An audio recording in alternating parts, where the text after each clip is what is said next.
Hey guys, so it is Sunday, September 28th, maybe something like that. And it is nigh on 2 o'clock. We decided to go on an adventure today. Woohoo! So with the move in progress, I literally have like one bag for like farmer's market sort of thing, second Sunday. And so I didn't have enough stuff to actually do the Shenandoah Valley Fiber Festival this year, which I adore this show. I've done it like 2 or 3 years. At this point, and it's absolutely fantastic. I love the area, I love the coordinators, I love the venue, I love my booth neighbors, but I just couldn't. I don't have any stuff. All my stuff is trapped in my stupid storage pod. So I had to call out of it.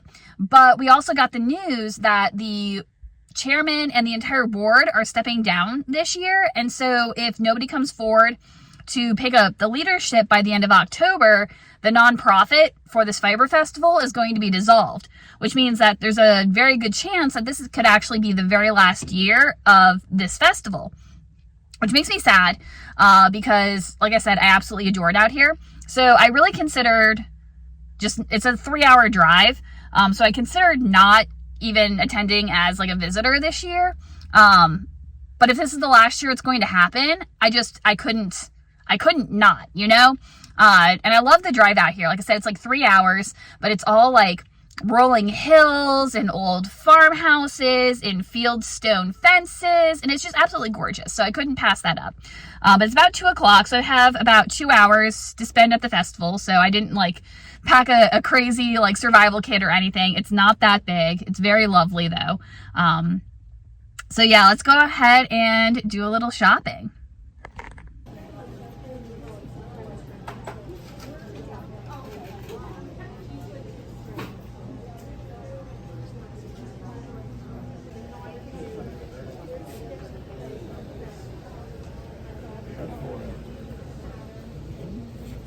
I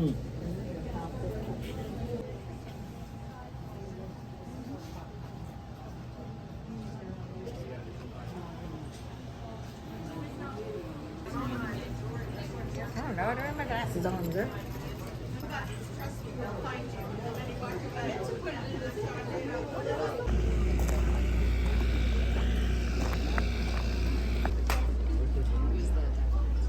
Yes.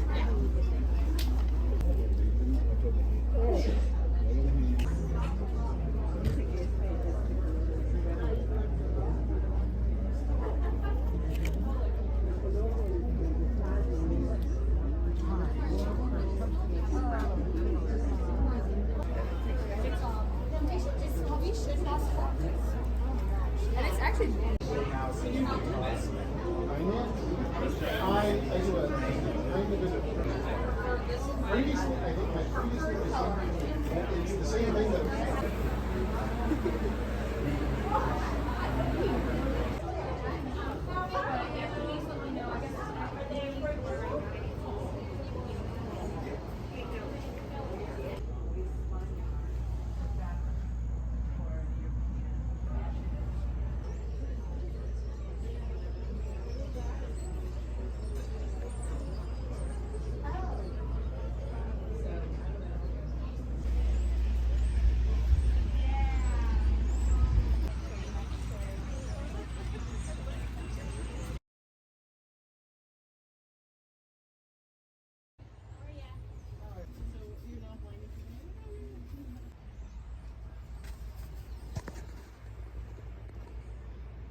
All right, guys, it is now Tuesday, September 30th.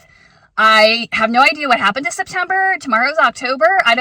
The math doesn't math, but we have today off of work and we have like 12 days worth of stuff to fit into one day. So we are going to jump into it.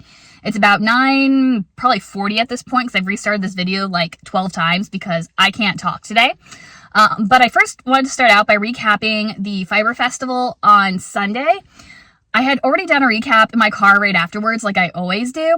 But when I went back and watched the video, I realized like the sun was setting like right into my car and I was glowing orange and it was not a flattering look. And you guys know I don't really care about, you know, being pretty or whatever, but it was very distracting and like half my face was in shadow. So we're going to try again. So the Fiber Festival was great as always. It's always really see, this is what I'm talking about. It's always really well done and really well run. That's the one I was going for. There we are.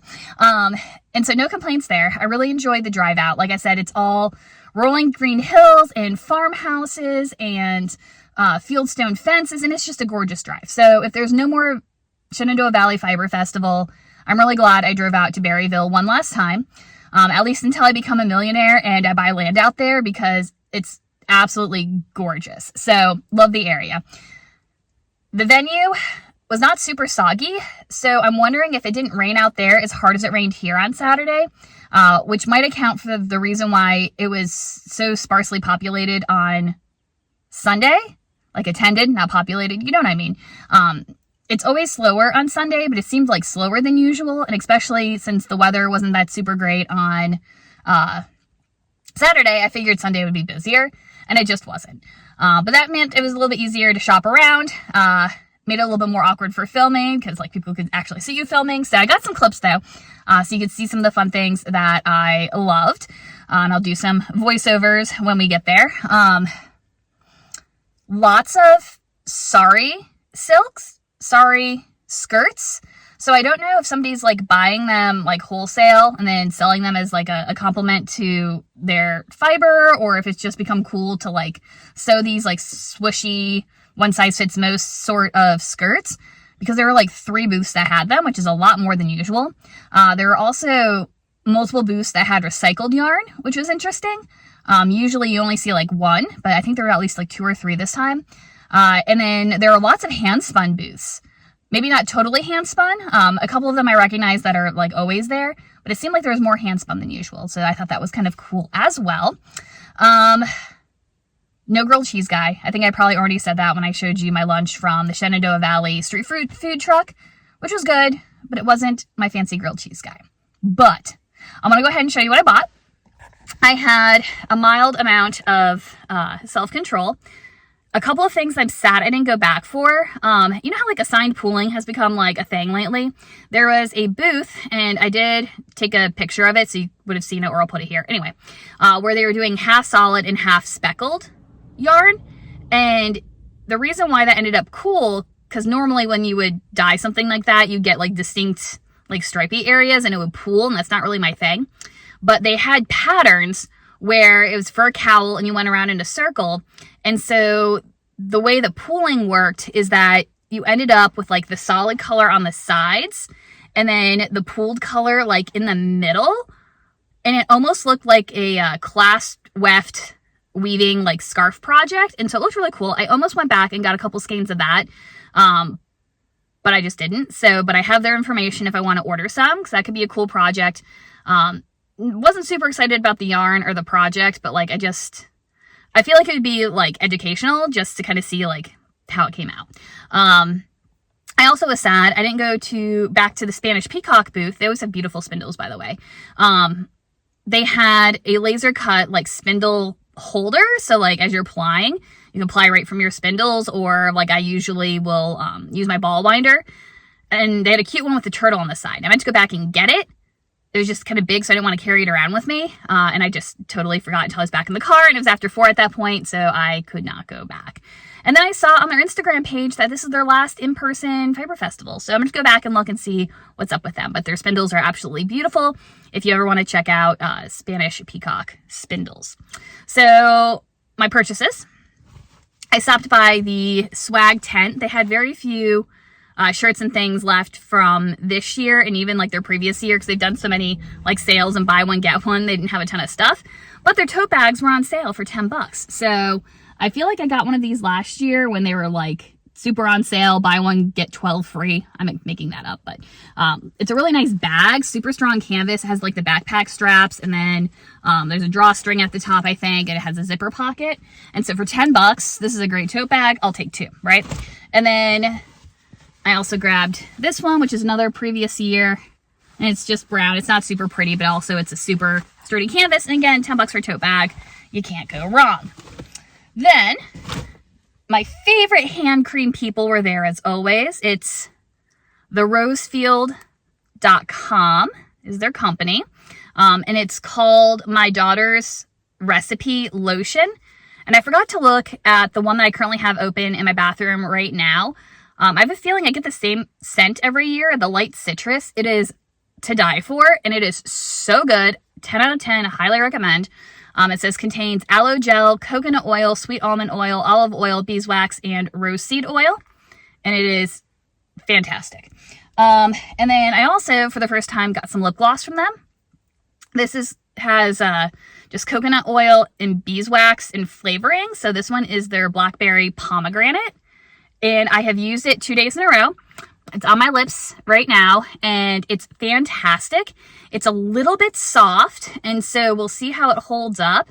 But right now, I'm absolutely loving it, and the next time I'm at a festival and I pick up my hand cream, I'm also going to grab some lip gloss too. All right, and then I did get some yarn as well. This is where I went a little bit overboard, but not too bad. So you guys know that I have an obsession with, I think it's Aisling yarns. I don't know if I'm saying that right. But for years, I had coveted their UK raised, non-superwash, BFL Gotland mix. And last year, I indulged and got a couple of skeins. I haven't knitted up yet. I'm dying to make the project. But the yarn is just, it's freaking gorgeous. So I was thinking, I wanted to make a new pair of like 18th century mitts for the winter. And I was going to grab some in fingering weight if I could find some. So I went and I got some, but this is their, instead of doing the Gotland, because I have the Gotland for my other project, this is their 75% non-superwash British Blue-Faced Leicester and 25% Masham. And it's a 4-ply sock, 437 yards for 100 grams. So they import straight from Britain. And I thought, beautiful, how gorgeous. So I'm like walking around their booth, like petting their yarn. And then I came across this guy. How pretty is that color brown, right? And as I'm trying to figure out like why these two yarns look similar, but they're not in the same section. The guy came over and he started telling me about it. So this is their 50% Masham and 50% BFL. 492 yards. There's more yards in that one? Yeah, 437 to 492. That's interesting. That's interesting. But anyways, it's also gorgeous. A little, I don't know anything about Masham sheep. I have to like look them up. It feels a little coarser than this one. So I think they're both long wool breeds. I don't know. It's really interesting. But I couldn't decide between the two colors for a pair of mitts. Cause I mean like seriously? Like really? And the guy was telling me about, they have like some shaker connections and shaker roots. And his wife went to one of the shaker museums and they had this pair of mitts over on that side in their collection made on 000 needles, which can we say heck no? But she studied them and then kind of redid the pattern so that it was for fingering weight wool, like, you know, normal people would make. And so apparently they sell their patterns. They're $6 each. Or you can, if you buy yarn, they give you the pattern for free. And so because I was telling the guy that I wanted to make mitts, he was like, I got this pattern for you. And it was free. So I don't know if I'll make them or not because I want like full length mitts, but they're cute. I could use them for something, right? And then, like I said, the pattern's free. And so as I couldn't decide between the two, I was like, you can never have too many mitts, right? And the guy's like, I didn't want to say anything, but yeah, you never can have too many mitts. So I ended up with both. And that's all I got. So, oh no, it's not. I got one more thing. There's a lady with a spinning booth and she had metal orifice hooks and it was 15 for the one with the double pointed and 10 for like a single sided. But she said that she really likes the double pointed ones because there's a hole in the middle so you can tie a string and then hang it off of your spinning wheel so you don't lose it, because I'm always losing these things. I can never find it. And that's actually how she ended up with these, because she had like an antique spinning wheel that had a big metal orifice hook and she lost it. And so she went around trying to find somebody who could forge her an iron orifice hook to replace it. Found somebody, they produced them for her now, so they're all handmade. And then like a year later, she found the one that she had lost. So I got one of those as well. It's a little bit sharp, so I'm trying not to like stab myself with it, but I think it's really great. So we'll go ahead and we'll tuck that away back in its paper towel that she wrapped it up in. I wish I could tell you like who she was. I didn't grab a card and I don't know. So if I find her information, like maybe if I go back and look at like my card transactions, her name will be listed. If I find it, I'll put it up here. All right, so those are my purchases from Sunday, but now we gotta get going for today because we got stuff to do, people. First of all, there are 2 trunk shows that we're gonna go hit. So this is a very expensive weekend, or a very expensive week, I guess. So 2 trunk shows, let's go. All right, so mistakes were made, but we got a lovely drive out of it. So I got to the parking lot and I'm like, okay, so I'm gonna do a little intro. And I looked up the information on the trunk show. So I'm at Center of the Universe. And the trunk show is supposed to be, oh gosh, I just forgot it. Flannel Cakes Fiber or something. It's spinning fiber. It was going to be a all spinning fiber trunk show, which exciting. You don't see those very often, right? When I looked, I thought the trunk show was all week. It's only the 4th and 5th of October. So it's this weekend, the same weekend as the Montpelier Fall Fiber Festival. So guess we're not checking this one out, at least not at this time. So, Dances with Wool is next, and I'm like 80% sure their trunk show's all week. I think it was last week and this week. So, we'll try trunk show number 2. FYI, I have noticed that I somehow managed to forget to grab my hair tie after my shower this morning. So, this is going to increasingly drive me nuts as I have no way to like braid or put my hair back. Unless, I don't know, maybe I'll find a scrunchie in here somewhere. But we are at Dances with Wool. You can see it here in the background. And the trunk show that they have is the Spun Right Around. I'm not really sure. We'll go in and we'll find out. So hopefully they have some stuff left. Like I said, I think this was a trunk show last week and this week. But let's go check it out.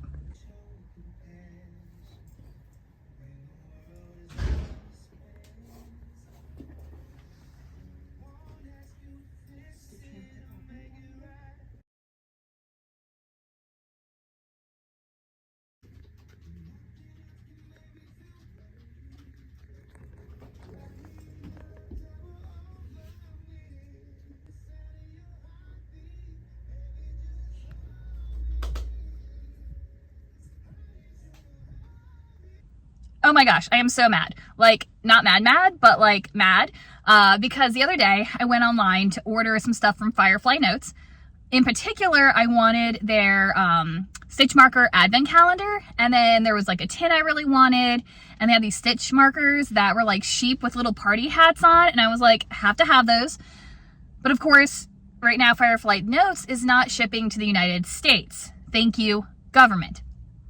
Except for wholesale orders. So I still really wanted the stitch marker advent. So I looked everywhere, eventually ordered it from Megs & Co. They had the advent calendars right here at Dances with Wool. So I could have just picked it up from my LYS, but it's fine. It's being shipped by Megs & Co. So whatever. Trunk show, super cute. I behaved myself admirably and I did not buy anything. Their Squish DK, super nice. It was nice and soft, but like didn't feel loose and fuzzy. So I feel like it would stand up in a project really nicely, but it's still like super soft. I think it was 100% merino superwash, if I'm not mistaken. So that was nice. They're running low on some kits, but they're like sock samples. So cute. A lot of color work that I do not have the patience for in a pair of socks. That's just, no, can't do that. I would never actually wear them by the time I finished. I did like the Herbivore Stephen West shawl. I have video of that. But for the size, like I would definitely need 2 skeins, not 1. And while they had some really pretty sock colors, it is, I think it was a 15% nylon, and I didn't really like the feel of it. Like I could feel the nylon in it. Like sometimes it doesn't bother me. And I think if I were making a pair of socks, I would go for it. But in a shawl, I just didn't like the way it felt. So it just didn't call to me enough to buy some, but some of the colors were really, really pretty. So enjoy that. All right. So now I am hungry. I think we're like at noon at this point, or pretty close to noon. So I'm going to go get food and then sheep next.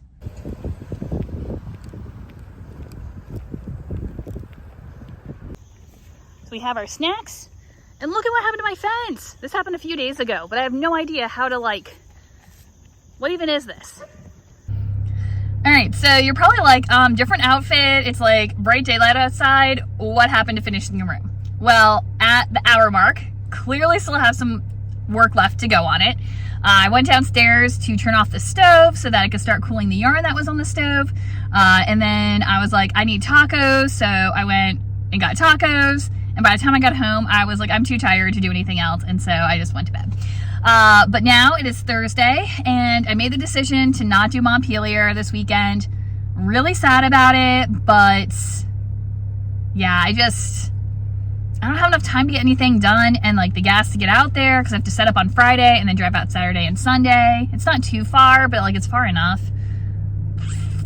So no fiber festivals this year. I'm very sad. But hopefully with this new purchase, because, oh, did I say? I'm sitting in the parking lot. I just closed on my land. So we now have 8 acres. So hopefully with that change, tomorrow, or not tomorrow, but next year will be absolutely fantastic. So, yay.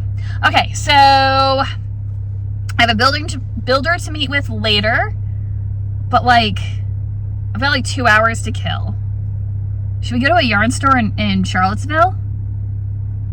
Maybe we should go to a yarn store in Charlottesville. Let's go look. Not a huge fan of the glass elevator. I am not a heights person, but we parked in the parking garage, had to go top deck because it is so busy today. So let's get walking to find Magpie Knits.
I mean, we certainly have some cashmere here, but I don't know if you want to buy a skein of something like that, because,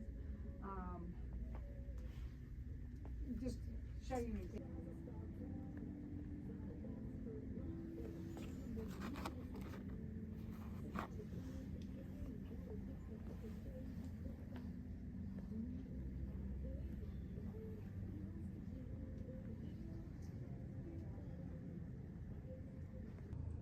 All right, so I apologize in advance if you can hear the air conditioning in the car, but I am like sweating right now. So it's only 68 degrees, so the weather is gorgeous. It is bright, it is sunny, slight breeze, little bit of cloud coverage. Oh, it's gorgeous. But Magpie Fibers was like a 1/4 of a mile walk from the parking garage, which was not bad, especially on the way there. The only trouble, it's Charlottesville, which means that my walk back was all uphill, but it's fine. So as you can see in the video, the Magpie Knits is an absolutely gorgeous store. They've got so many different options for yarns, all kinds of different bases and price points, and sweater yarns and self-striping sock yarns, and lace weight on cones. It's gorgeous. There's needle pointing stuff, there's notions, there's whatever you want. This store has it, and the people inside are so freaking nice. Like, it's just, if you're ever like anywhere in the radius of Charlottesville, you've got to go to Magpie Knits. They're so great. But I shouldn't have gone. I should not have gone. So I told myself, and I think I told you guys too, that I was not doing the Stephen West Mystery Knit Along this year, which Clue 1 dropped today. I wasn't gonna do it. Like, I never finish these shawls, and they're so complicated, and I wasn't going to. But then this color of Mad Tosh Light caught my eye. And I wish I usually like to take a picture of like them when they're still skeined up, but they offered to cake everything for me, and like she got the pattern downloaded and sent to my Ravelry and asked if I needed needles, which I didn't. I have some at home. But I had to. So this color is called No Farewell. And you guys know that I have this issue with everything I buy is purple, but like I don't actually wear purple. But when I go to pick out yarn, I hate every color. This is like this like mossy green with, I don't know if there's, maybe you can see it better on this side. There's like these little pops of like a golden brown copper, I don't even know, but it's so pretty. Like I said, this is No Farewell. And I was like, I've got to do a shawl based around this color. So the Stephen West shawls that are like high contrast are like really visually like attention grabbing. But the ones that I see people make that are more of like a neutral, not quite as pop sort of thing, like those always, I'm like, I should have done mine like that. I think it would have been more my style. So this is my base. The second color that caught my eye is this guy. Check out how pretty. So this is Lost in Trees. And so it's more of like kind of a minty green. It's not showing like how pretty it is on the phone. But again, it's got like some darker, not really darker greens, like moss greens in there. So it's like not too bright. And you can see next to each other like how subtle they are. Like they're different, but they're subtle. And of course you need a pop for a Stephen West, right? This gorgeous teal. It's like not too blue, it's not too green. It's slightly variegated, so it's like not gonna be a solid, but it's not gonna be like too speckly or anything. Oh my gosh, it's so pretty. And then of course I needed to tie it together. And I was looking at some lighter colors that had like more like specks and like more variation in them. But I kept coming back to this color called, I think it's called Pebble. This one's upside down. Yeah, it's called Pebble. And so it's like this purpley, mauvey, browny sort of color. Like it's pebbly, it's barky, it goes with the tree theme, right? And then of course you have to have a mohair dare. And they have La Bien Amie Surrey. And I got this one. There's these like brighter pops of like teal in it.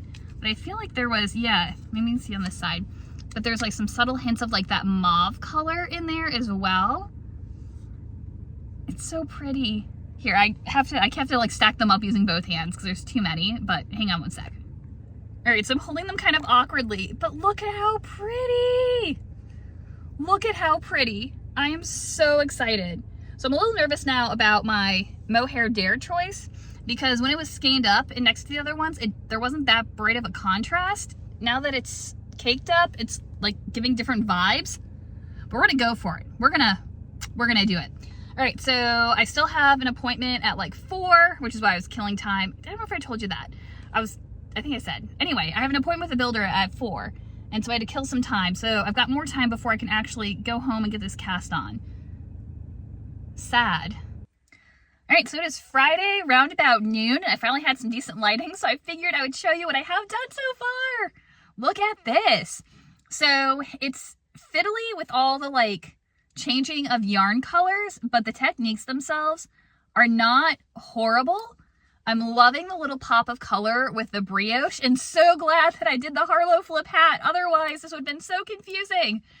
But I could brioche with confidence. Loving the mohair, or in my case, sorry, alpaca dare. So I'm just loving the way all these colors are coming together. So it's fun without being overwhelming. Ugh, I absolutely adore it. So the downside is I accidentally skipped ahead in the video. And Steven was all like, so you have finished the first scallop. I hit pause and went back to the part I was actually looking for, because I'm not sure I even want to know. This took forever. How many of these do I have to make? I'm going to cry. So there were a couple of tough spots. One of them I'm still kind of mad about. So I was working on this welt, got to the end, and I had one stitch too few. And first of all, Steven didn't do it for this one or any of the other rows, just for this one. Said, by the way, when you get to the end, if you don't have the right number of stitches, just throw one in, it's fine. How did he know that this section was the one I was going to be a stitch short in? That he needed to call it out on the video in front of everybody? Witchcraft. It's witchcraft. How did he know? But then it also got me worried that with all the fluff, did I maybe drop something? No. When I was picking up stitches to like knit the welt like together so it would like stay folded, at one point in time, I apparently missed picking up a stitch, probably because I was watching Netflix, and then I just like knit the next two together. So I see it right there. Do you see it? But you're not going to see it overall in this shawl. It doesn't actually make a difference. So I did not bother to go back and fix it. But it does make me happy knowing that my mess up was a like decreased stitch where there shouldn't have been one, rather than me accidentally dropping something. Because if this unraveled, I would cry and cry and cry. The other difficult one was, so you've got like an eyelet row, and then when I went back to attach the welt back to itself against an eyelet row, I had a hard time finding like where the little bump was, because like the eyelets also had texture. And so as I was struggling in the front, it wasn't like folding over correctly. Like you can't tell now, it's all evened out.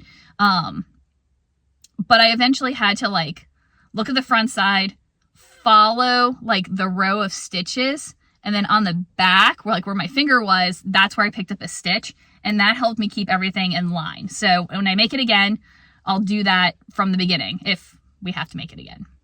But loving the scallop so far. I have high hopes for this shawl, and I love the colors. Look, ugh, it's so pretty. Like it's bright but not too bright. Yeah. All right, let's go feed the sheep. The day is gorgeous. Hey guys, it has been ages since I have checked in, but it is getting close to time for Halloween knitting. So I don't know if I'm going to include in this video the things I filmed ages ago, but I might just put it all together. But if I do, you know that I purchased the kit from Junction Fiber Mills, their Halloween, and they had like the sheep bag and the really bright colored yarns. Well, I also got another Halloween box, this time from 4 Pearls Yarn Shop. I don't know if it's Halloween or fall. They do it, I think, a few times a year where they do like a curated box with goodies in it. But they had a Halloween themed one, and you could choose either Trick or Treat, which was supposed to be more like Halloween-y sort of colors, or they had just like an autumn box that was more like autumnal sorts of colors. I decided to go big or go home, so we got the Halloween box, I think, I'm pretty sure, or the like the Trick or Treat box, the one that's more Halloween themed. And so I'm so excited to actually get in here and open it up and see what is inside. So I've already slit the tape, but I haven't actually opened it yet. That is what it looks like when I open it. How cute is that little ghosty sticker right on top that I just flung across my car? Check her out. How cute. Love that. Okay. All right. So the box looks like this now that I have the packaging out of the way on top. little bit sad because, so here's our yarn selection fade. Now it's pretty, like that's very autumn, that's very like pumpkin-y. Really like that Surrey that's gonna go with it. Like that's a really pretty color. But hang on, let me take a little look-see at something. Sorry, the lighting was so much better outside, but I had to come up to my office because I couldn't get enough of a cell signal down in the parking lot to look up the email that had the description of the box on it. So there were 2 boxes, like I said. One was called Trick, which said it was all Halloween things, or think ghost, bats, and jack-o'-lanterns. And then the Treat is fall themed, think pumpkins, leaves, and caramel apples. So I was kind of assuming that the Halloween, like the Trick box with goats, oh my gosh, ghosts, bats, jack-o'-lanterns was gonna be a little more, I don't know, like gothic, traditional Halloween, whereas like fall theme sounded more like browns and oranges and greens sort of thing. Like, so to me, this says fall themed, not Halloween themed. So, I mean, it's pretty, like I've got no complaints about it. Like that's super nice. And I really like the Surrey silk. Like that's super pretty, but I don't know. I'm a little disappointed. You did get a cute bat stitch marker right there. That was not, oh, kind of sort of. It says there's a fun notion or 2 for either knit or crochet. So this one is on one of those like light bulb clips. So you could use it for either knit or crochet. But it's driving me nuts when people are selling things as like, oh, it comes with a stitch marker, and all you did was put a charm on a light bulb marker. Like that's lazy. That is, everybody who does that, that is super lazy, and please stop it. It's cute, but it's not really a stitch marker. To me, it's the equivalent of like saying, oh, it's gonna come with a fiber stitch marker and then taking yarn and tying a knot in it. Like that's not, I could do that myself. If I'm gonna buy it made from somebody else, I want it to be something that I can't do myself. Right? Right. Anyway, so that's the yarn.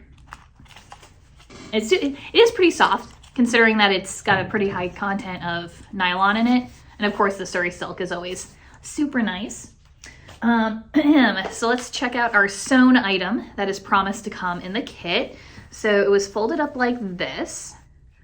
Has a nice little kind of Halloween-y fabric, which I guess if you're gonna go kitchen towel, like the little Halloween donuts are super cute, but like it's a knitting and crochet box. So I kind of expected it to be knit and crocheted. It's not.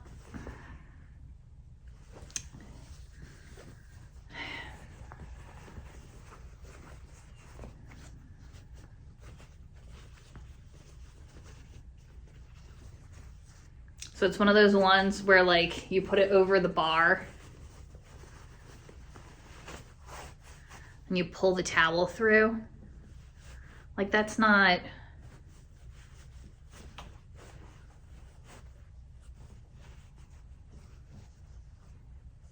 Then we're supposed to get, so our other notion or 2 that you can use for both knitting and crochet.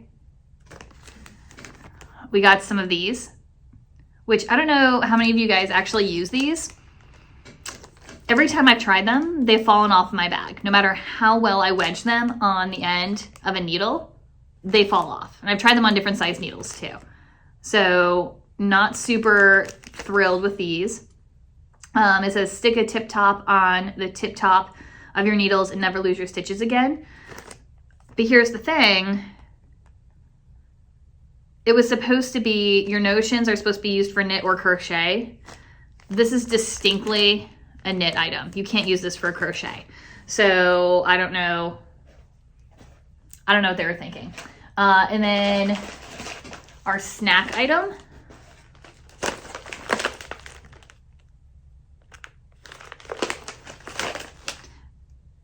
A food or a beverage item from a local maker that you can't find in the store. It's pretzel mix. Like, I understand, like, they've put all their, like, ingredients here on the back, right? And first of all, you've picked a snack that has the allergens contain tree nuts, wheat, soy, milk, sesame, and packaged in the same facility as peanuts, tree nuts, wheat, soy, sesame, and milk products. So if you've got any sort of allergy, you are, like, out of luck. But, like those aren't homemade pretzels. Those are, I bought a giant bag from Sam's and mixed it together because it's got Captain Crazy's pumpkin spice pecans, natural pumpkin pie flavor powder, pretzels, candy corn, and pumpkin spice malt balls. To make like the mix that every person makes at Christmas time to give to people that they feel like they ought to give a gift to, but they don't actually want to spend any money on a gift. It smells fine.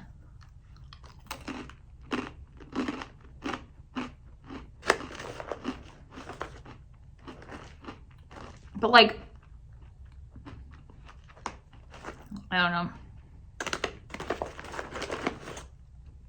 That's the malt ball.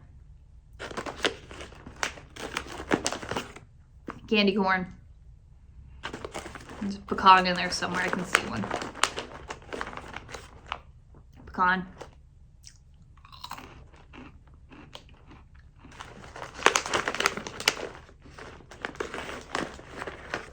It's tasty.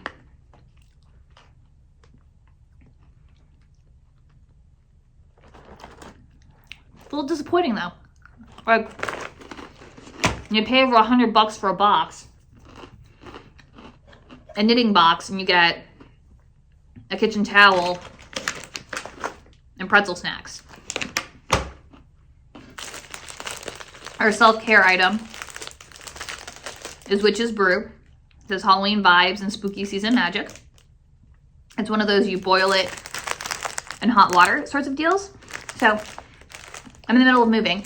I don't have a stove per se. Might be fun at work to take one of my hot kettles and just like pour boiling water over it and just keep adding hot water to make it smell. That's pretty though. And then I do love in Leche. Is that how you say that? They're lotion bars. And it says that you get one of either a lotion bar or a lip balm. And it's going to be a seasonal one. And this is their Cozy Clove. It's a little strong, but it does smell nice. It is very clovey. And it has their little sheep pressed into it. So I'm going to have to go and look up the picture of the pattern. And I'll pop it in, I think over here. It's actually where it's supposed to go. Yeah, and we'll see if it's worth casting on. I went ahead and I wound up my yarn. These obviously are the 4 minis. And those two are kind of hard to tell the difference between which one is lighter and which one is darker. The one on that side is a little heavier on the speckles, but they're really close to being the same. And then this is what the Surrey looks like. And I still really like that color. I love the grays with a subtle bit of orange in there. So download the pattern as well. To me, it's a little bit of a red flag to have a pattern that does, so like usually when you have a 1 skein pattern, you use a full skein of fingering weight because you want to make it as big as possible. But the fact that it only uses 80 grams of fingering and then held with your Surrey alpaca, like I wish there was just 1 more skein. And it's also hard to tell because in all the pictures, it's wrapped around her neck. And so you can't actually see how big it is. And it is done on size 9 needles. So it is going to be light and open and airy, which is great for transitional weather in the fall, especially because not all places are like super cold at this point of the year. So we'll see what happens. It should be a really fast knit, and let's get going on it. All right, so we are sitting in the parking lot to the post office, which means presents, naturally. But I wanted to show you the progress on my shawl so far. So I started out with the lightest color. I'm pretty sure this is the lightest color. If you remember, the lightest and the second lightest are like pretty darn close, but I think I got it right. And it's being held together with the fuzzy, which I like how it's giving it a little bit more of a gray overtone. So I like that a little better. I did double check. I think there's 81 yards in each one of these guys, at least in theory. If you're self-winding, sometimes it can be a little more or a little less, just kind of depending. But at 81 yards each, that means that there's 324, I think, I did the math right on that, yards of this, and then 328 yards, sorry, it's still in my bag, so I can't pull it out, but of the fuzzy yarn. And so in theory, if all the measurements are correct, you can, according to the pattern, you basically go until you have X number of grams left of your last mini, so you have enough to bind off. I'm going to need a little bit more, but I'll tell you why in a minute. But I was worried about running out of the fuzzy before running out of these guys, especially since I'm ending with the darkest color, which is always my favorite, right? But I think it should work out okay as long as all the yardage is accurate. So, changes, because I can never do anything the way that it's actually written. So number one, I did take their suggestion to put a stitch marker on the right side. After a while, you can clearly tell which is the right side. Well, not super clearly, it's pretty close. But you can tell. But it just takes the guesswork out. You can just kind of look at it really fast and you know where you are. And the pattern is just a 2-row repeat, so super easy. Instead of doing, so it starts out with a garter tab cast on, which is only 2 stitches wide. And so that garter edging kind of follows the entire pattern. And I was like, not really what I want. And so I debated between slip stitching the edge, but I was thinking, because it's so like light and fluffy and done on larger needles, that to give it a little more structure, I would do an I-cord edge. And it's worked out so far. And so you get this nice little kind of eyelet edging right next to the I-cord, which I like that as like a contrast. So you get something like super solid and then open and then the garter. So it's been a really fast kind of knit so far. Then I got a present in the mail, which I thought I had another present. I ordered a sweatshirt from Sheepishly Me. It's super cute and I thought it was delivered, but I didn't have a thing in there to pick it up. So either I accidentally already got it and just like I haven't opened the package yet, or it's lost somewhere. So I got to figure that out. But how cute is that wrapping, first of all? I signed up for, I'm so sorry guys, it's like raining out, so it's setting off all of the allergies. I signed up for the Freckled Whimsies Wednesday 2 club. It actually started in like either August or September. Maybe it was signups in August with the first color in September, so September, October, maybe. I think that's what it was. But I got the November package by the time that I signed up. And I'm not normally super keen on self-striping sock yarns. They're not my style. I don't really like them. I understand why some people like them. Like if you want a pair of snazzy socks without, you know, all the extra effort of like changing colors and stuff, it's great. But I don't do a lot of self-striping. I don't do a lot of socks, period, let alone self-striping ones. But I was thinking, because the colors are more like kind of gothic, 'cause it's Wednesday themed, right? A little more gothic, I would love them for like the Musselburgh hat, or I guess I can find other things too. Or like one of those like chevron scarves where like you alternate 2 colors, but then like they stripe inside of the 2 colors. You see them a lot for like earth yarns and stuff.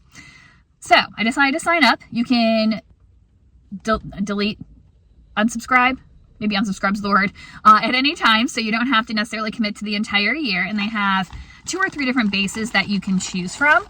So let's unveil the one that I got. Oh, and you can also choose if it comes with a mini. So I decided to get the mini. How cute is this?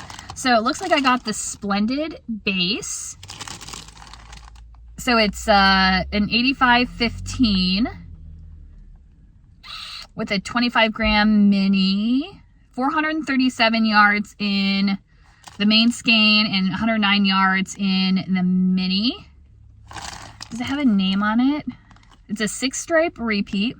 Every artist needs their own signature. Yeah, this is the third one, so it started in September. And look how much fun that is. I'm not sure if I'm keen on the green, but like the green and purple is very Halloween, is very Wednesday, very kind of gothic sort of. So super excited about that. Next up, and yes, please ignore the giant Dunkin' truck behind me. There's a Dunkin' over there, and apparently they're getting a delivery. But we are now at Dances with Wool. They supposedly have a cornbread and honey trunk show, which I'm unfamiliar with their work, so I'm kind of curious to go and check them out. Joji Locatelli has a mystery knit-along coming up.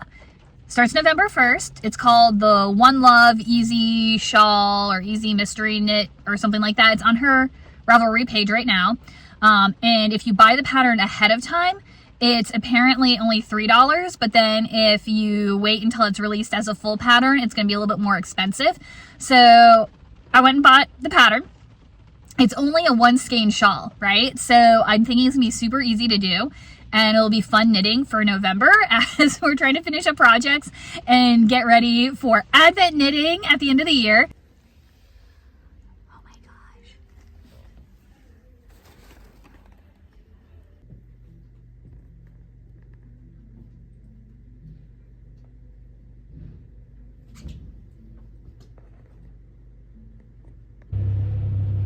So unfortunately that was a little bit of a no-go. Cornbread and Honey had some really pretty colors. They just weren't calling my name. There was one that I really liked. I think it was called Chaos, and it had a bunch of like little speckly colors, but it had more like a yellow in it than what I'm really a fan of. It wasn't like throughout, so it might have been okay. I don't know, it was risky. Their yarn base that they had in was, I think, an 80/20. Which again is not really my favorite anyway, but it was pretty soft, so I was tempted to give it a try. They did have dyed sock blanks. They had 1 or 2 colors I really liked in that too. Again, some of them had a little bit of yellow, which again, not really a yellow person. So I ended up saying no to that. I really want like a fun speckled color. Who else has trunk shows in right now, guys? I don't know where else to go. We'll think about it. Maybe we'll just shop our stash and behave ourselves. But that's no fun. Okay, so I lied.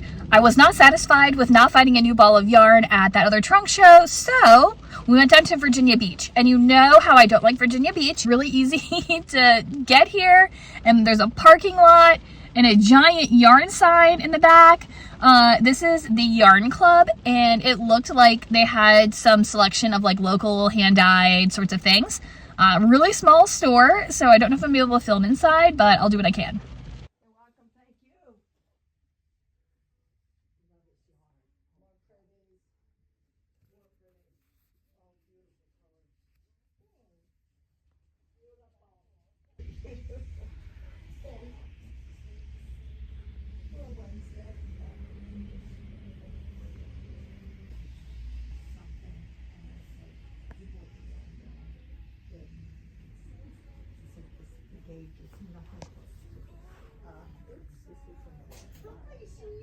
Hello, hello, how are you? Welcome back. I know. What can I do for you? Form and everything. Yeah, that's the best. In-store pickup rocks our world. Yes, hi. I am gonna. Just a minute.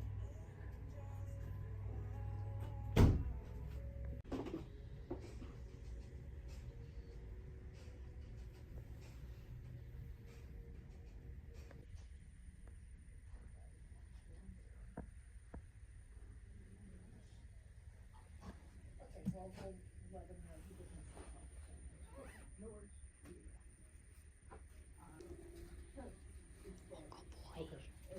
It's working.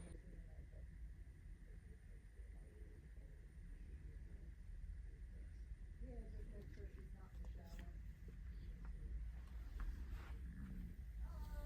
I'd say half an hour to an hour on Tuesday. Tuesday, you're the next stop.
Oh my gosh, I do not like Virginia Beach, but this store is amazing.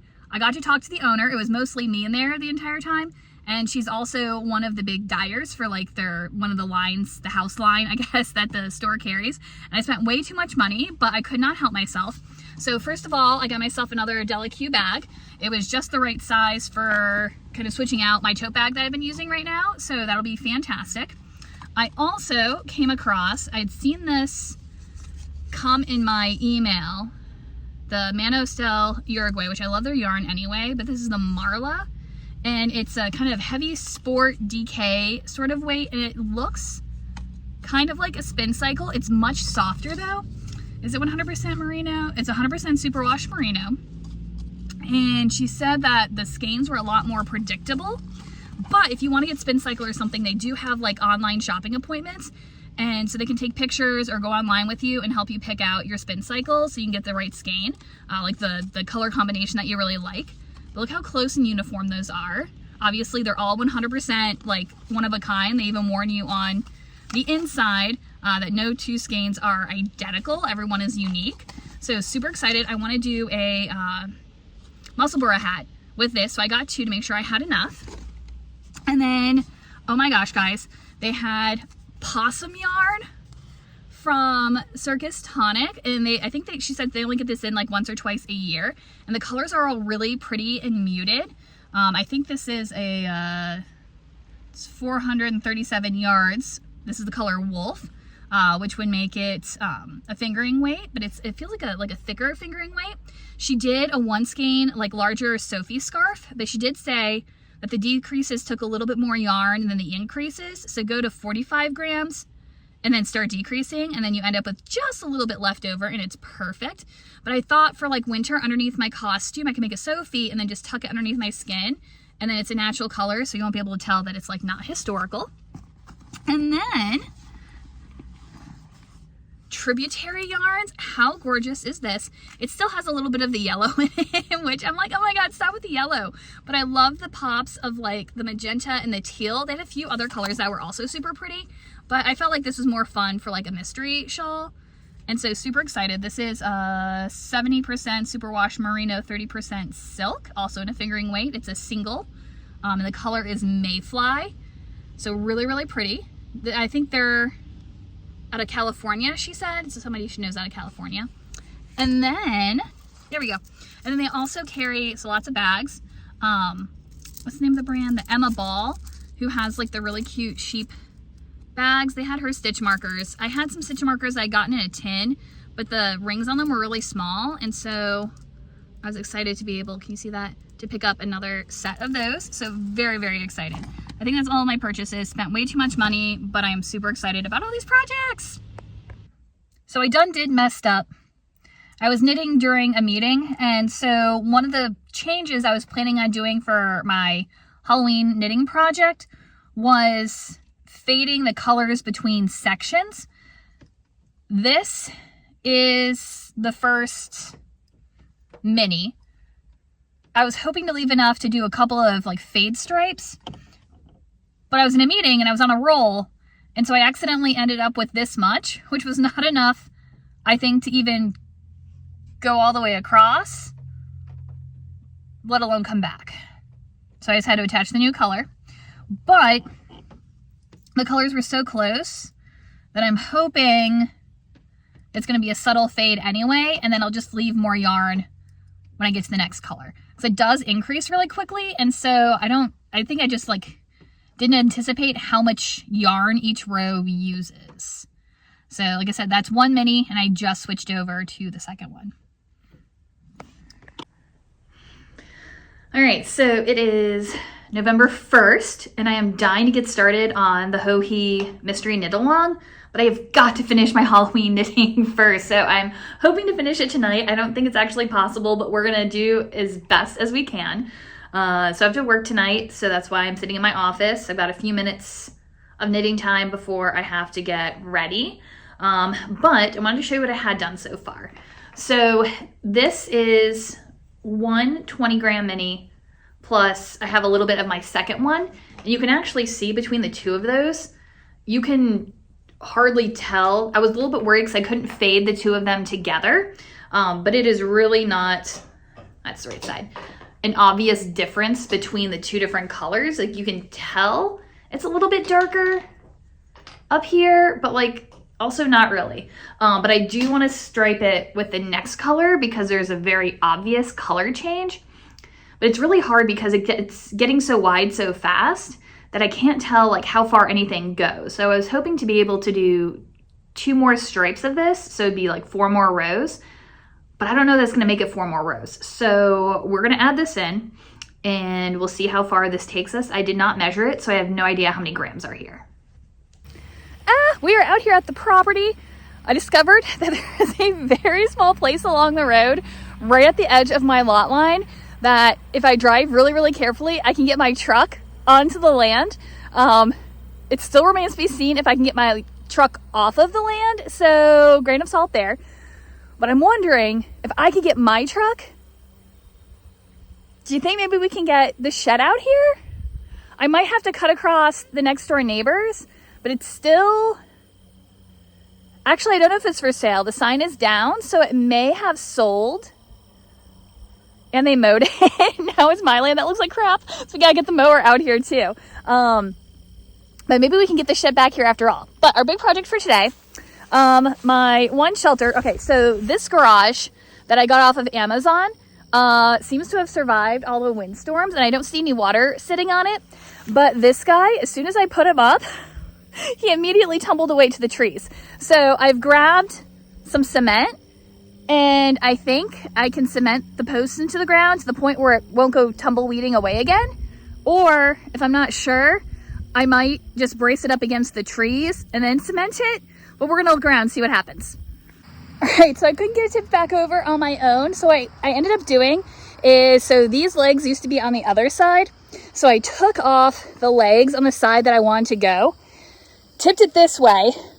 So now we have at least our kind of 3-sided structure that we had before with a new tarp. Let's see if we can get her back up in the air. All right, I don't have the legs perfectly canted, so I try to scooch it uphill a little bit, but I think this is as good as she's gonna get. So we're gonna go for it, it's gonna be fine. I think once I drill the posts, dig the posts, whatever I'm gonna do for the posts, and drop it down, there's a breeze, you stay. You stay. Why is Wayne kicking up now? Anyway, okay, so how I got this side up is I started actually on that end, picked the roof up so I could get it sitting on my shoulder, and then I put the post under it until I could get the, because there's like little toggly buttons, right? Until the roof was resting on the toggle button. And then I very carefully pushed the toggle button and it just slipped right in. Then I came down and did the second end. That was probably the hardest one because I had the full weight to lift up like the entire way. And then the 2 middle ones went in pretty easy. So if you need to do one of these on your own, you can. So asking for a friend, do you think there's a little bit of clay in my soil? Oh my gosh, that took forever, and I basically dug down to the clay. So they're not sunk super far, but I'm hoping it's gonna be far enough. So I got myself some of this high strength concrete mix. Just add water. They had one where it was like a quick set, I think, where you basically just poured this dry into the hole and you added some water and then you added more and then you just didn't have to mix it or anything. But those were like $7, $8 a bag. And these were like $4 something a bag, I think. So we want the cheaper ones. I think it's even more economical if you get the 80-pound bags instead of the 60. I just can't carry the 80-pound bags. 60 was as heavy as I could go, guys. I do think they also have a 40-pound bag if you, like me, are also weak. So these guys take between 4 and 7 pints of water for one 60-pound bag. So that's about half a gallon to just under a gallon. And I have 3 gallons of water, so I'm hoping that's enough, because too much water is actually bad. So you want to err on the side of caution and add just a little bit at a time. Now I'm saying this like I actually know what I'm talking about. That's just what I read online. So take that as you will. So this is hole number 3, and I have just a little bit of concrete mixture left. I want to show you what I was doing. So it's in the hole, and then I was dumping in just a little bit of concrete, and then using my hand and my body weight to tamp it down because I don't have any other sort of tamp. And then just adding it in layers. I don't know if you can see on this one over here, I'm actually raising it up just a little bit above flush with the ground. So there's like a little mound, because I'm hoping that way, once it dries, anytime it rains, the water will go away from the post rather than kind of sit in it. Oh my gosh. It has taken 2 hours and 45 minutes to get that thing flipped over, cemented in, and then everything all cleaned up. I put all my tools away in my little garage. I had hay and straw. I kept some out for the sheep, but the rest went in the shed. I'll have to show you that. I got a couple of 2x, and it was like a 2x6, a couple of 2x6s. And those not planters, they're like cement blocks that you use for raised garden beds. You like stack the boards and you fill them up. I got 4 of those, and so I put the boards between them to like raise the hay off the ground. So I was actually kind of thinking, optimistically originally, I was like, oh, I can totally dig post, now that I have a post hole digger, I can totally like dig down for posts for a fence, right? After like the 5 inches of digging for this thing, we're gonna need an auger if we're going to do something like that. But I got myself one of these little like wheelie distance thingies. So I can go, this was like only like $40. A lot of them were like 80. So I hope it works okay. But I'm gonna go measure out and kind of calculate and see how much it would cost me to build an actual fence rather than just bringing out the electric fence. That would make me feel a lot safer, having the sheep behind something a little bit more reliable and secure when I'm not here. And I still have a little bit of daylight left. The sun is like at tree line right now, so I don't have much. But I figure I can go do a little measuring before I have to leave. I didn't bring any water. I'm drinking like an iced coffee. Let me tell you, that is not doing it. So I'm going to stop at a gas station to get some actual water. But by the way, though, really, really proud of myself today. It sounds really, really stupid, but if this is something you struggle with, I bet you're probably like celebrating with me, because first of all, I was really nervous about trying to get my truck onto the field because I was convinced I was going to get stuck, but I was like, it's so close. Like, I think I can do it, like maybe, but I was afraid. And so today was the first time I actually tried to get my truck in the field, and we made it. We're in. The question remains if I can get out or not, but that's not the point. So we're going to go do that. But then the fact, like, I've never used concrete before, and I got that all mixed up, and I feel like today was a win, regardless of whether or not this shelter is actually still up when I get back. If it's tumbleweeds over to the trees again, we'll just figure something else out. But I call today a win. All right, I'm gonna go measure and drink my coffee, and I'll see you guys later. Oh my gosh, I want so badly to start on the Hohi mystery knit along before I see any spoilers, but I'm refusing to do it until I finish this stupid project. I won yarn chicken with the second color. I think I have more left over than the first color. I can't even remember at this point, but this is definitely not gonna make it 2 more passes, but it did, from the chunk that I showed you before, let me run 2 rows back and forth, so 4 rows total. But you can see that the transition is very subtle because I've got 1 color here, 1 color here, and I've started the new color up here. So I don't know if it really would have made a difference anyway, but now we are solidly into color number 3. Guess what, guys? It rained the night that I put the cement in. It wasn't supposed to do that, but it did it anyway. And then it's super windy right now, and look, it's still upright. Let's go take a closer look. So my legs aren't perfectly straight, but it seems to be holding. Like if I give it like a good wiggle, like I'm not trying to wiggle it too hard because I don't know if it's fully cured yet, but it worked, guys. Oh yeah. All right, so my mission for today is not going to happen. The sun is already, I don't know if you can see it, but it's back there somewhere. It's already going down. It's not gonna have enough time. So it took me forever to get going this morning. Oh my gosh. So with that guy, just to give everybody a little bit more of a windbreak, even though they have like a covering so they don't get rained or snowed on, I thought a windbreak would be nice. And so I was gonna get some 10-foot boards. I ended up going with decking boards because they were like the cheapest option. But my truck bed is really short. And so when I put them at an angle, like they stuck out to like here, and I was afraid they'd be like not balanced correctly and then just like fly over. So then I was like, well, it'll be fine if I put the tailgate down, right? They were still so far out, it made me nervous. So I had them all cut down to 5 foot. So now I need to figure out how to like attach them back together.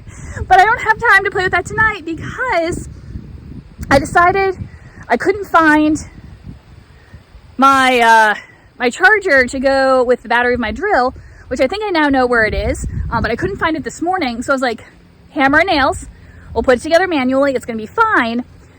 But then I forgot my eye protection. And I was like, all I need is to be out here in the middle of nowhere, hammering, and have a nail like turn or like hit a knot and fly back and hit me in the face.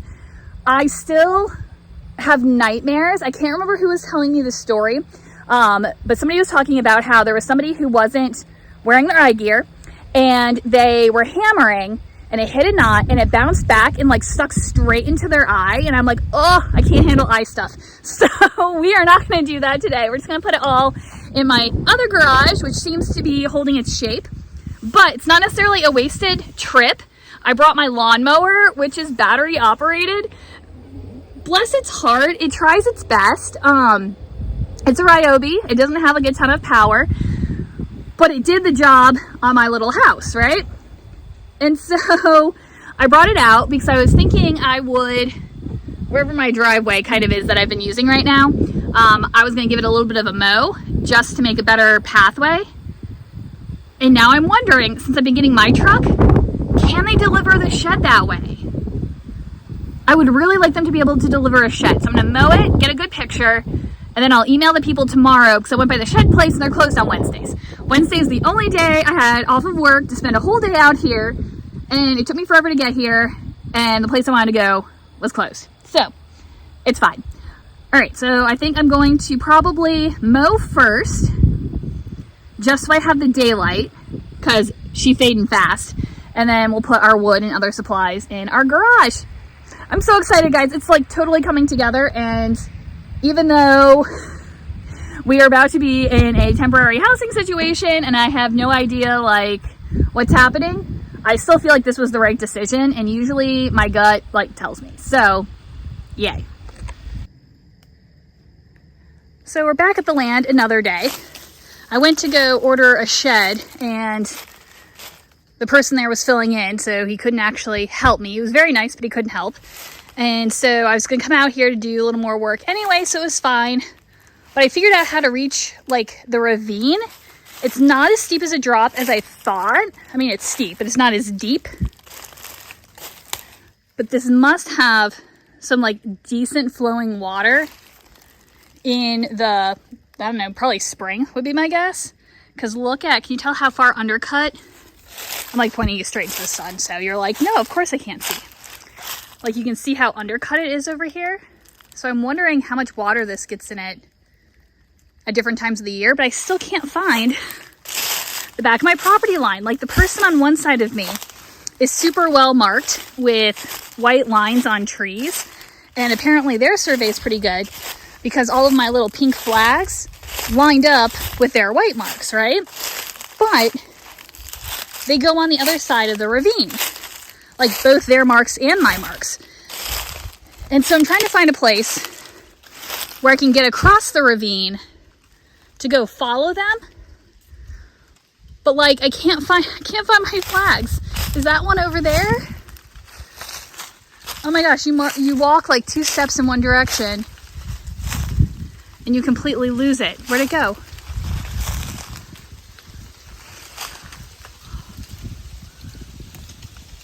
How gorgeous is this?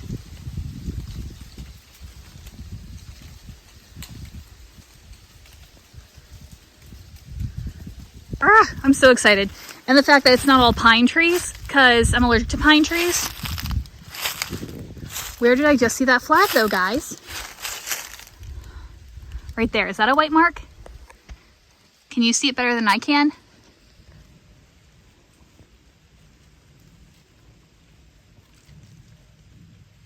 Yeah? Do you see any pink flags?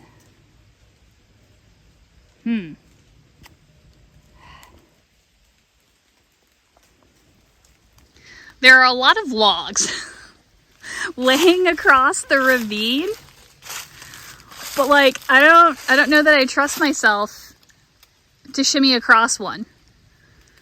Like that looks like an accident waiting to happen. I don't know what to do, guys. Ugh. Let's go this way. Oh gosh, I don't know how I didn't see this before. So I made it back to the other corner of my property. No idea how I got here. But when I looked before, I couldn't find any other flags. But now that I've got just the right angle, I feel like I'm gonna fall off a cliff here. You can see there's a flag there, right there. And then, where'd she go? There's the white mark. Right there.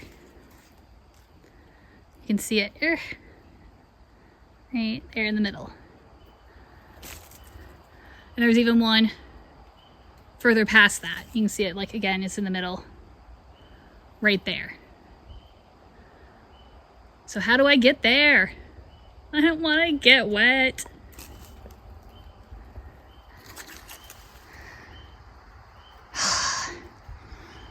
I think I'm going to have to bring my wellies and just wade across, because there is this really cool, I zoomed out all the way. There we go. Okay. This tree, which is not super sturdy. I'm so close. It's right there.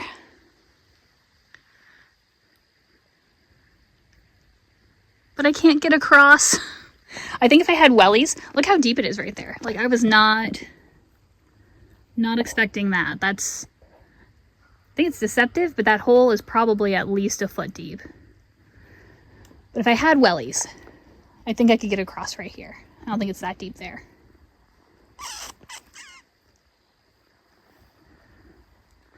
I just want to find the back of my property line because it keeps going. I need goats, but with a really good fence. All right, guys, so the video is finally going to end. I was waiting to finish this project because I wanted to show it to you, and it has taken absolutely forever. We've got some crunch time after this on a few other things. We've got another, I was gonna say festival, it's not a festival, a craft show coming up. We just had Second Sundays. Oh my gosh. Okay, so this project, not a huge fan, Part of it is, I mean, it looks cute right now, like zero issue with this. Part of it was user error. I should have followed the instructions instead of going off book. And so that was my problem, but I'll share that with you, and so you won't make the same mistake. My leftovers. All right, yarn chicken essential. So this was my first color leftover. My second color leftover. I kind of wish I had just gone until I like ran out, even if it was in the middle of the row. But I really wanted to change colors on the ends so I could hide the ends inside the I-cord. So that's second. Third was this one, same thing. And then that is what I got for my last one, yarn chicken, and I won. So I have no idea. I didn't count how many stitches I had at the end, because the pattern is just a repeat and you gotta go until you run out of yarn. Make sure you leave enough to bind off. I did have a fair amount of the fuzzy left, which if you remember when I did the calculations, there's like almost exactly the same amount of yarn in yardage as these two, but I had a ton of this left over. I almost did like a ruffle along the edge, but it's so hard to tell how much yarn is actually here. And so I didn't want to start a ruffle and then have to tear it back with the fuzzy and then also unpick my last color to get enough to bind off. So I decided just to have lots of fuzzy extra, because I feel like I have a ton of this stuff floating around. I'll be able to do a scrap project with it, so it should be fun. But not nearly as much width as I expected to get. And I think it's mostly because I did the I-cord edging.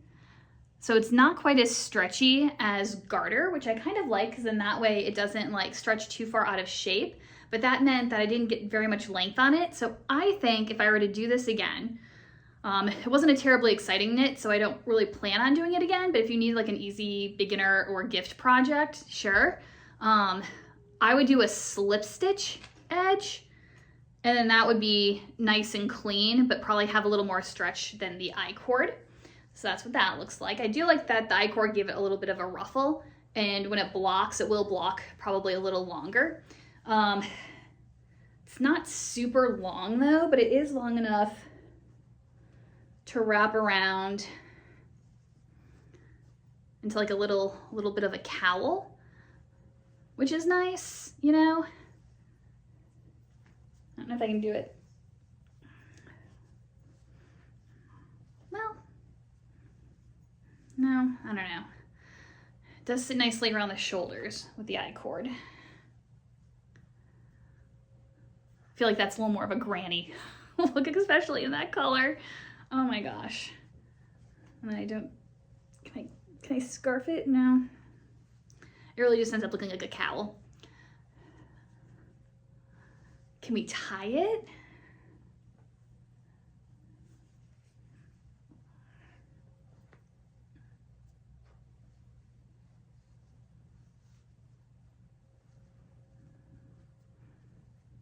I think that's kind of cute. Maybe not.